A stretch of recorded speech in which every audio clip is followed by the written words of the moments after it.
thing I'm doing when I judge you is I'm damaging you. And as a leader, the Hippocratic Oath is first do no harm. Right? Just like a doctor, you're very familiar with it. So for me to judge is me really damaging,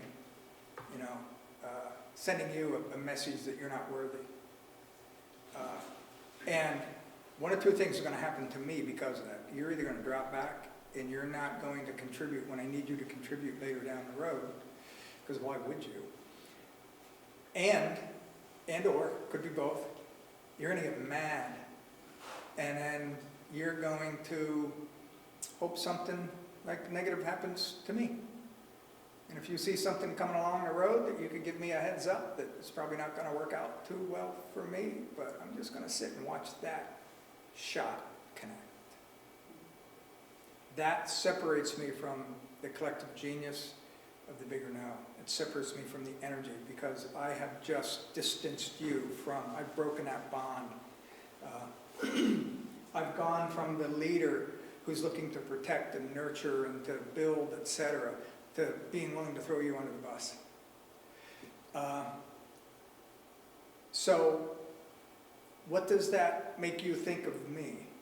Because I do that to you. Like that's triggered that, and your reactions might be, that you're angry at me. But what do you think of me personally when I judge you? Well, I think it decreases, your value in my eyes in terms of, clearly you're not interested in getting the bigger picture. It's, narrow-mindedness, so maybe not as good of a leader as I would have hoped you would have been. Seeing me as arrogant? Yeah. Uppity. Yeah. Uppity? Unrelatable? Shitty. What's that? Shitty? Yeah. Like, how dare you? Right? How dare you judge me? I mean, it's one thing if you're doing it a little, like you don't like my opinion, we wrestle back and forth. But to judge me, that crosses a boundary.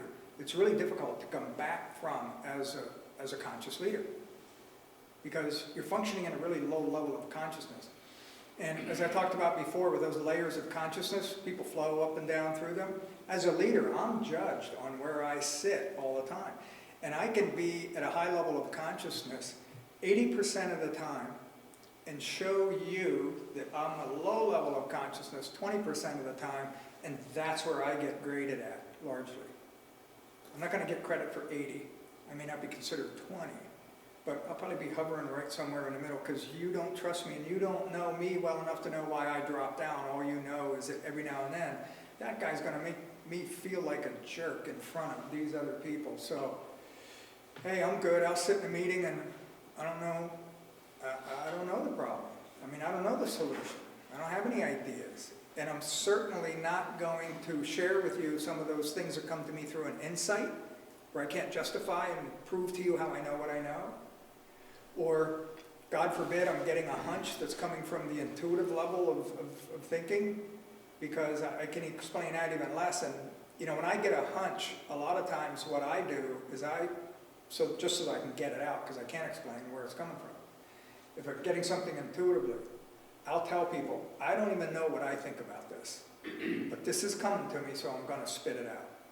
So that way, at least it comes out, but I don't have any ownership, because I don't know if I can trust it. Then the group will work with it, and maybe it's something, or maybe it isn't. But if I judge you, and I show everybody else that I'll judge you, which means I'll judge them, all of a sudden, I lose access to those ideas, because I have to run a risk to bring an idea out, because it might be a bad idea, and I've already seen it, you'll judge me, which is to shame me. And I'm certainly not going to give you the insights and the hunches, and that's where the groundbreaking solutions come from that space.